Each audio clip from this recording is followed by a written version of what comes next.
날씨가 무척이나 더워졌는데요. 우리 또 시원한 곳에 가면 우리 또 체온도 내려가고 또 더위도 식힐 수 있지만, 무엇보다 이 무더워지는 여름, 지칠 수 있는 여름, 우리의 영혼과 심령만큼은 하나님의 말씀으로 뜨겁게 끓어오르는 복된 여름 보내시기를 간절히 소망합니다. 이 시간 표류하지 않으려면 이라는 제목의 말씀을 함께 나누려고 합니다.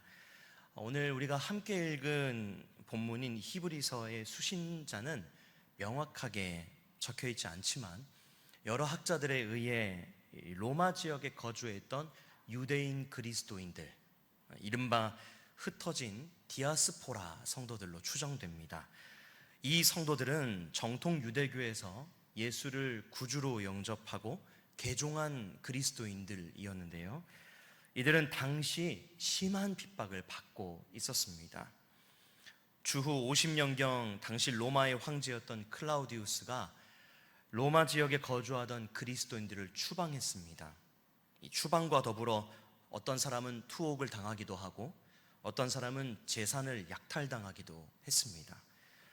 이후 이 클라우디우스 황제가 죽고 난 뒤 네로 황제가 왕위를 이어받습니다. 그래서 잠깐 평화의 시대가 오는 것 같더니 얼마 가지 않아 로마의 대화재 사건이 일어나게 됩니다. 네로는 이 화재의 범인으로 또 배후로 자신이 몰리게 되자 로마에 거주하고 있던 그리스도인들을 화재의 범인으로, 화재를 일으킨 배후로 지목을 했습니다. 그 결과 많은 그리스도인들이 억울하게 투옥당하고 십자가에 못 박히고 또 산채로 화형을 당하는 등 말로 다 못할 핍박을 받게 되었습니다. 그렇게 지속되는 고난 때문에 자신들이 가지고 있던 하나님을 향한 믿음에 회의가 들 때쯤, 동족인 유대인들로부터 예수가 그리스도라는 이 복음은 헛된 것이니 다시 너희들이 머물렀던 유대교로 돌아오라 라고 하는 유혹을 받게 됩니다. 실제로 몇몇 유대인 그리스도인들은 이 유혹으로 인해 다시 유대교로 돌아가기도 했습니다.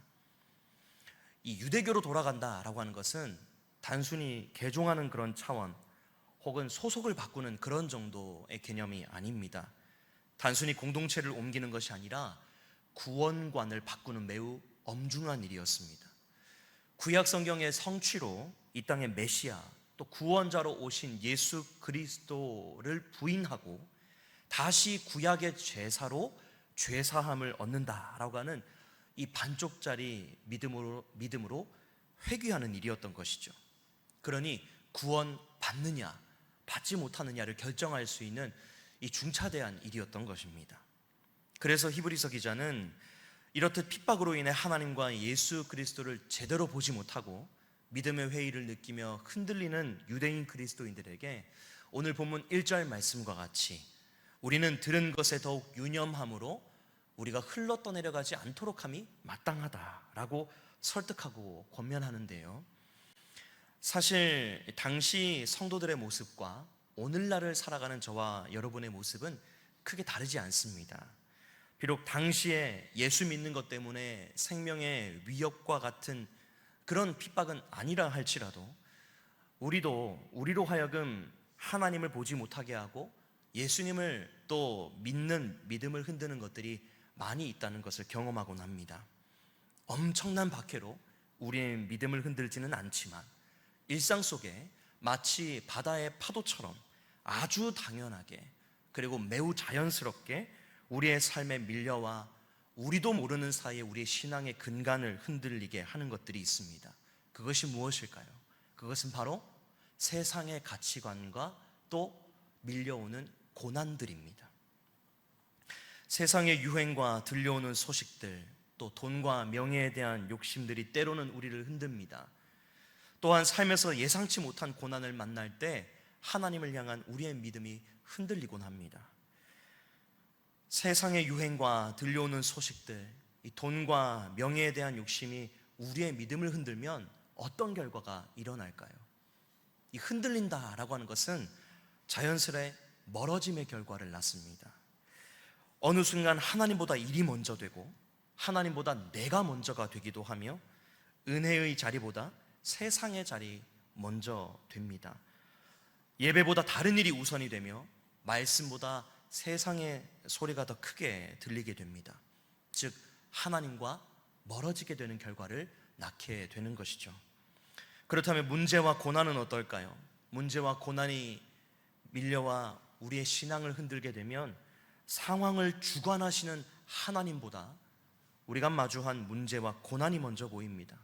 그리고 하나님의 그 구원해 주신 은혜와 사랑에 대한 의구심이 들기도 합니다. 하나님께서 날 진정 사랑하시고 구원해 주셨으면 내게 어떻게 이런 고난이 닥칠 수 있는가? 그러면서 결국 하나님과의 관계가 조금씩 멀어지고 우리의 믿음은 표류하기 시작합니다. 그렇다면 삶과 신앙에 밀려오는 세상의 풍요 속에서 우리의 믿음이 어떻게 흔들리지 않고 어떻게 표류하지 않고 살아갈 수 있을까요? 첫 번째로 오늘 본문은 세상보다 크신 예수를 바라봐야 한다라고 우리에게 말씀합니다. 문제와 고난으로 인해 믿음이 흔들릴 때 세상의 가치관과 유행이 나의 믿음을 흔들어 하나님으로부터 멀어지게 할 때 우리는 고난보다 크시고 또 세상보다 크신 예수 그리스도를 바라봐야 할 줄로 믿습니다. 히브리서 기자는 믿음이 흔들리는 성도들을 향해 오늘 본문 1절 말씀과 같이 권면하는데요, 우리 읽으셨지만 1절 말씀 다시 같이 한번 읽어보겠습니다. 1절입니다. 시작. 그러므로 우리는 들은 것에 더욱 유념함으로 우리가 흘러 떠내려가지 않도록 함이 마땅하니라. 아멘. 히브리서 기자는 세상의 풍요 속에서 믿음이 표류하지 않기 위해 들은 것에 더욱 유념하라 라고 성도들에게 권면했는데요, 그렇다면 그들이 유념해야 하는 내용인 들은 것은 과연 무엇일까요? 그들이 유념해야 하는 내용인 들은, 이미 들었던 것이 무엇인지 오늘 본문을 시작하고 있는 그러므로 라고 하는 이 접속 부사를 보시면 그 들은 것이 무엇인지 알 수 있습니다. 여기 기록된 그러므로 라고 하는 접속 부사는 앞의 문장과 뒷문장을 연결시켜주는 말이죠. 그러니 오늘 본문인 2장 1절에 기록된 이 들은 것이 무엇인지는 앞서 기록된 1장의 내용을 살펴보면 알 수 있다라는 것입니다. 자, 그렇다면 성도들이 유념해야 하는 이미 들은 것은 무엇일까? 우리 함께 읽지는 않았지만 1장의 부제목을 한번 보실까요? 1장 제일 앞부분에 있는 부제목을 보니까 하나님의 아들을 통하여 말씀하시다 이렇게 기록하고 있습니다. 여기 기록된 1장의 부제목으로 보아 성도들은 하나님의 아들이신 예수 그리스도에 관한 말씀을 들었던 것을 알 수 있습니다. 실제로 1장의 내용을 쭉 살펴보면 하나님께서 그 아들을 자신의 상속자로 세우시고 권세를 주사 얼마나 뛰어난 존재가 되게 하셨는가를 기록하고 있는데요, 정말 그러한지 오늘 본문과 가장 근접해 있는 1장 13절 말씀을 보니까 시편 110편의 말씀을 인용하여 이렇게 말합니다. 어느 때에 천사 중 누구에게 내가 내 원수로 내 발등상이 되게 하기까지 너는 내 우편에 앉아 있으라, 이렇게 말씀하죠. 누구를 가리키는 말씀일까요? 바로 우리 구주 되신 예수 그리스도를 가리키는 말씀입니다. 하나님의 아들이신 예수 그리스도에 대해서 어떻게 표현합니까? 하나님 우편에 앉아 있는 자, 천사보다 높은 존재, 또 원수를 짓밟을 권세를 가진 분이심을, 그래서 예수가 뛰어나시고 위대하신 분이심을 드러내고 있습니다. 이것이 바로 환난을 만나 믿음이 흔들리고 있는 흩어진 성도들이 이미 들었던 내용입니다. 즉 이들은 하나님의 아들이자 구원자로 이 땅에 오신 예수 그리스도에 대한 복음을 아직 듣지 못한 것이 아니라 이미 그 복음을 들었던 것이죠. 오늘 본문 3절에서도 큰 구원이라고 표현하면서 이미 이 성도들이 큰 구원의 소식을 들었음을 확증하고 있습니다. 어디 그뿐인가요? 1장 2절 말씀 보니까 그 아들에 관하여 이렇게 말씀합니다. 이 모든 날 마지막에는 아들을 통하여 우리에게 말씀하셨으니 이 아들을 만유의 상속자로 세우시고 또 그로 말미암아 모든 세계를 지으셨느니라. 아멘. 만유의 상속자이신 하나님의 아들 예수 그리스도, 그리고 만물을 창조하신 그 통로의 역할을 감당한 하나님의 아들 예수 그리스도. 핍박으로 흩어진 성도들은 이미 그 무엇보다, 그 누구보다 크신 하나님의 아들에 대해서 이미 들었습니다. 그들이 마주한 핍박보다, 그리고 세상에 매력적으로 보이는, 좋아 보이는 것들, 그런 것들보다 비교할 수 없이 크시고 좋으신 예수 그리스도를 이미 듣고 경험했던 것입니다. 다시 오늘 본문 1절로 돌아와서 히브리서 기자는 이렇듯 성도들이 이미 들었던 예수 그리스도와 또 그에 대한 복음을 더욱 유념하라 라고 권면하는데요, 여기에 사용된 유념하다라고 하는 단어에는 주의나 관심을 기울이다 혹은 조심하다, 이런 의미가 있습니다. 여기까지 1장의 내용과 오늘 본문의 그러므로라고 하는 이 접속부사의 의미를 살려서 정리해보면 오늘 본문 2장 1절 말씀을 이렇게 좀 의역해 볼 수도 있겠습니다. 하나님의 아들로 부족함이 없으시고 모든 존재보다 크신 예수 그리스도에 대해서 이미 들었으니 환난을 당하는 성도들이여 이미 들은 예수 그리스도에 더 많은 관심과 주의를 기울이십시오. 이것이 히브리서 기자가 환난을 당하고 세상을 마주하여 믿음이 흔들리고 있는 성도들에게 외치고 있는 내용인 것입니다. 이들이 몰라서 이렇게 외친 것이 아니죠. 이들이 못 들었기 때문에 이렇게 기자가 외치고 있는 것이 아닙니다. 이미 들었으나 세상의 모습이 더 커 보이고 마주한 문제가 더 커 보여 그들의 믿음을 흔들고 있기 때문에 다시 그들의 믿음을 붙잡을 수 있을 유일한 가치인 예수 그리스도와 그에 대한 복음을 다시 한번 그들의 귓전에 울려주는 것입니다. 그들의 마음에까지 그 소망과 위로가 새겨질 수 있도록 말이죠. 그렇다면 이처럼 이미 들었던 하나님의 아들이신 예수 그리스도를 바라보고 그의 복음에 더 많은 관심을 가져야 하는 이유는 무엇일까요? 그 이유는 1절 하반절 말씀과 같이 예수를 바라보고 예수에 대한 복음을 붙드는 것이 흘러 떠내려가지 않도록 하기 때문입니다. 여기에서 흘러 떠내려가다라고 하는 말은 해상 용어입니다.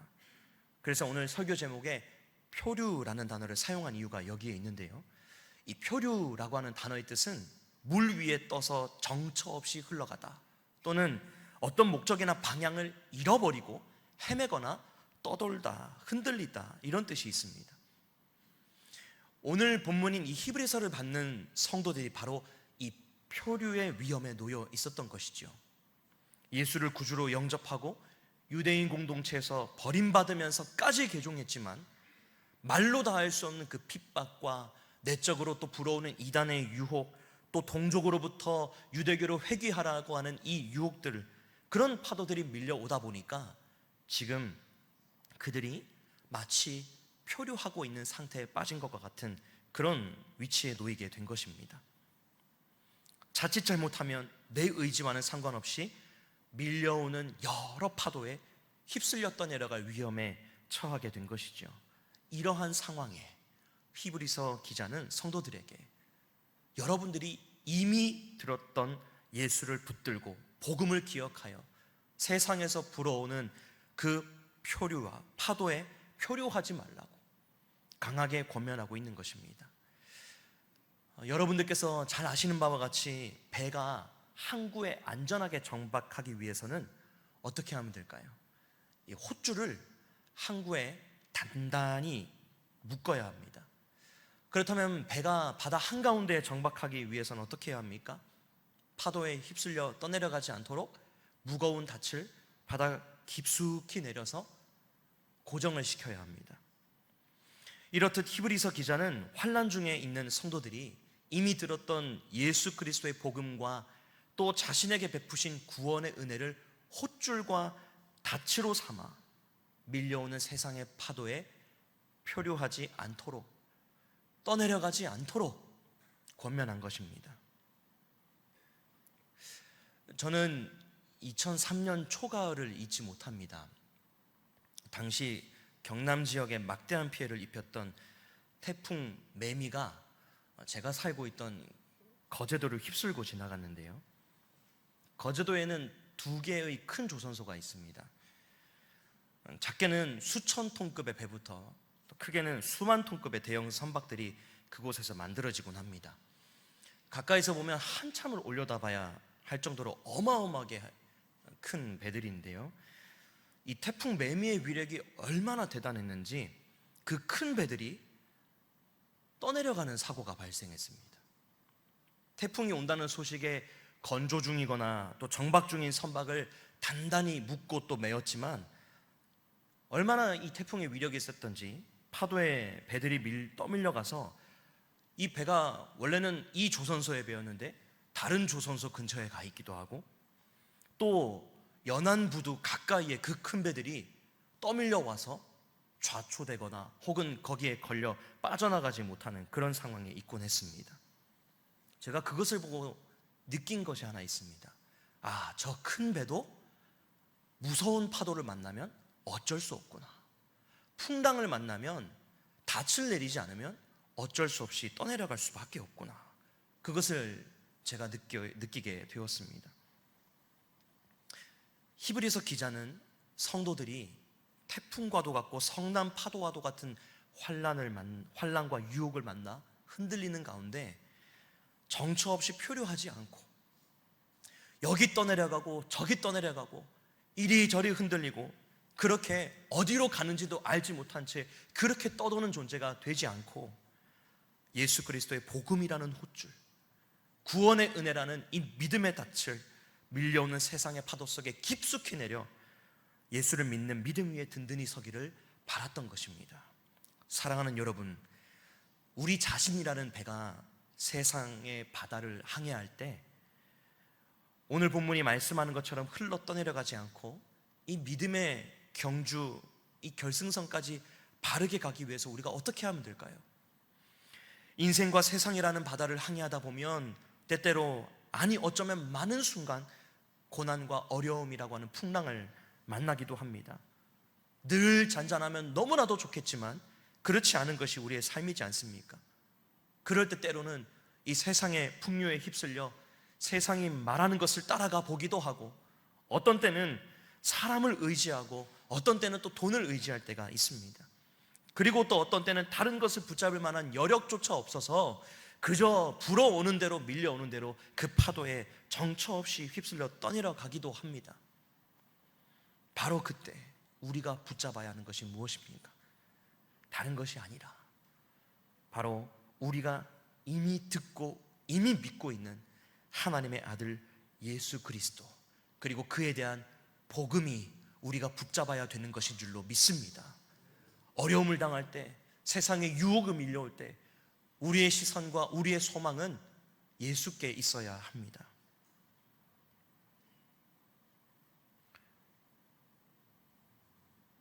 풍랑을 만난 우리의 인생을 하나님 앞에서 굳건하게 붙들어줄 수 있는 것은 돈도 아니고 믿을 만한 사람이나 우리가 가진 지위 또는 경험도 아닙니다. 풍랑을 만난 우리의 믿음이 흔들리지 않도록 든든하게 붙들어주시는 홑줄이자 닻은 바로 영원히 변하지 않으시는 하나님의 아들 예수 그리스도이신 줄로 믿습니다. 히브리서 10장 23절은 우리가 믿는 도리의 소망을 움직이지 말며 굳게 잡고 이렇게 말씀합니다. 또한 히브리서 12장 2절은 이렇게 말씀합니다. 믿음의 주여 또 온전하게 하시는 이인 누구를 바라보자고요? 예수를 바라보자. 세상을 바라보자. 경험을 의지해라. 그렇게 말하지 않고 믿음의 주여 또 온전하게 하시는 이인 예수를 바라보자. 이렇게 말씀합니다. 간절히 바라기는 세상에서 밀려오는 여러 파도들에 대해 이미 들었던 내용인 예수 그리스도를 바라보고 예수께서 베푸신 구원의 은혜를 유념하는 저와 여러분 되실 수 있기를 간절히 소망합니다. 그리할 때 광풍과 풍랑을 잔잔하게 하사 평강을 허락하셨던 우리 주님께서 우리가 그토록 고대하는 소망의 항구로 다다르게 하실 줄로 믿습니다. 삶과 신앙에 밀려오는 세상의 풍요 속에서 우리의 믿음이 어떻게 하면 흔들리지 않고 표류하지 않을 수 있을까요? 오늘 본문은 두 번째로 말씀의 삶의 닻을 내려야 한다라고 말합니다.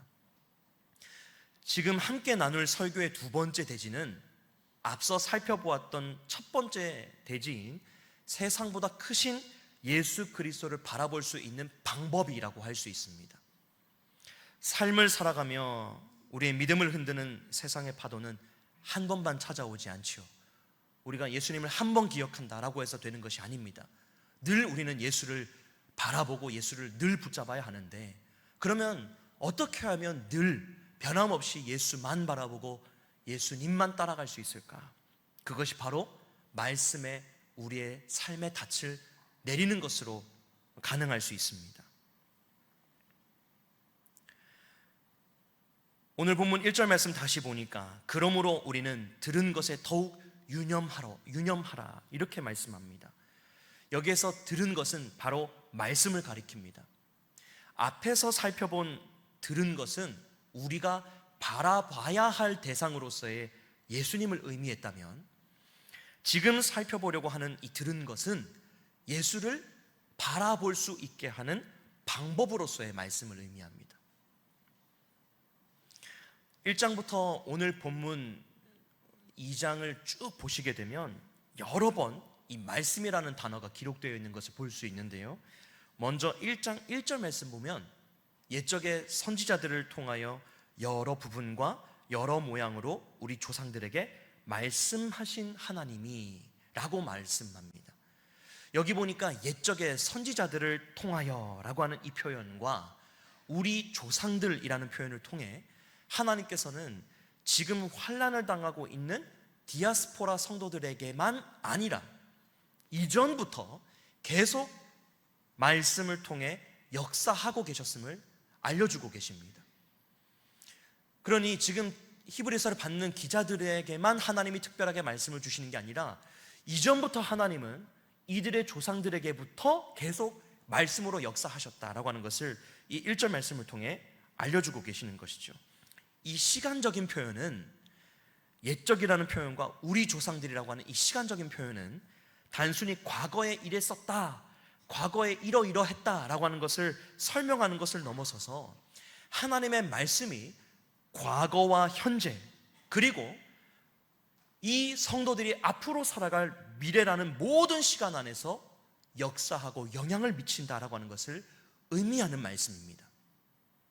따라서 이것을 당시 환난을 당하던 성도들에게 적용해 본다면, 오래전부터 역사했었던 하나님의 그 말씀이 지금 그들의 환난 당하는 상황 가운데도 역사하고 있고, 나아가 미래에 어떤 모양과 어떤 크기의 환난과 유혹이 다가온다 하더라도 믿음이 흔들리지 않도록 붙들어 주시는, 역사하는 말씀이 될 것이라는 소망의 메시지, 이것이 바로 1장 1절의 말씀의 참 의미입니다. 그러니 한순간만 있다가 사라지는 말씀이 아니라, 지금 내가 환난을 당할 때는 아무런 영향을 주지 못하는 말씀이 아니라, 이전에 조상들에게부터 역사해 오신 그 말씀이 지금 환난 당하는 상황 가운데도 역사하고, 이후에 어떤 모양의 상황과 문제들이 다시 다가온다 할지라도 그 말씀이 우리에게 위로와 유일한 소망이 된다라고 하는 것을 이 1장 1절 말씀을 통해 힘주어 가르쳐주고 있는 것이죠. 정말 그런지 히브리서 1장 3절 말씀 보니까 이는 하나님의 영광의 광채시요 그 본체의 형상이시라, 그의 능력의 말씀으로 만물을 붙드시며 라고 말씀합니다. 여러분, 만물을 무엇으로 붙드신다라고 말씀합니까? 능력의 말씀으로 붙드신다라고 말씀합니다. 그렇기 때문에 우리는 하나님께서 우리에게 주신 선물인 이 신구약의 정확무오한 하나님의 말씀에 우리의 삶의 닻을, 우리 마음의 닻을 내려야 하는 것이죠. 잠깐 있다가 없어질 돈과 명예와 인맥의 닻을 내리는 것이 아니라, 과거 이 세상이 출발할 때부터 영원히 있을 그 하나님의 말씀에, 변하지 않는 그 말씀의 닻을 내려야 한다 라고 하는 것을 오늘 본문이 우리에게 말씀하고 있는 것입니다. 오늘 본문 2절 3절 말씀 보니까 구약의 율법이 천사들을 통해 전해졌을 때도 그 말씀이 권위를 가졌는데, 예수 그리스도를 통해 주어진 큰 구원의 말씀을 우리가 어떻게 소홀히 여길 수 있겠느냐? 히브리서 기자가 이렇게 말씀합니다. 그러니 더더욱 우리는 이 하나님의 말씀에 우리의 믿음과 소망의 닻을 내려야 하는 것이죠. 사랑하는 여러분, 세상에서 불어오는 환난과 유혹의 파도는 하나님을 향한 우리의 믿음을 계속해서 흔듭니다. 세상에서 불어오는 환난과 유혹의 파도는 하나님과 우리 사이를 계속해서 멀어지게 만듭니다. 물놀이를 한 번쯤은 해보셨으리라 생각됩니다. 물놀이를 하다 보면 너무 심취한 나머지 나중에 나도 모르게 내가 원래 몸을 담갔던 장소보다 떠내려가 있는 것을 좀 볼 수 있죠. 여러분, 세상에서 불어오는 환난과 유혹의 파도도 그와 같습니다. 우리가 계속해서 우리의 삶을 붙드시는 하나님의 말씀을 가까이 하지 않고 등한히 여기면 우리가 모르는 사이에, 우리가 눈치챌 수 없는 그런 찰나에 하나님으로부터 멀어지고 환난과 유혹의 파도에 흘러 떠내려갈 수밖에 없는 것입니다. 바라기는 저와 여러분에게 하나님의 말씀을 사모하는 마음이 날마다 더욱 부어질 수 있기를 간절히 소망합니다. 세상의 소식보다 시편 1편 2절의 말씀과 같이 하나님의 말씀을 더욱 즐거워하며 주야로 묵상하여 말씀에 닻을 내리는 복된 사람들이 다 되시기를 주님의 이름으로 축복합니다. 세상의 환난과 유혹 앞에 우리가 들 수 있는 무기는 경험과 경제력, 사회적 지위가 아니라 단 하나, 성령의 검인 하나님의 말씀밖에 없는 줄로 믿습니다. 그렇게 말씀에 닻을 내리고 성령의 검인 하나님의 말씀으로 세상에서 불어오는 파도와 또 풍류에 맞서 싸움으로 세상의 풍류에 휩쓸려 떠내려가지 않고 세상을 거슬러 마침내 이 믿음의 경주에서 완주하고 승리하는 저와 여러분 다 되시기를 우리 구주 예수님의 이름으로 축복합니다. 아멘. 제가 잠깐 기도하겠습니다.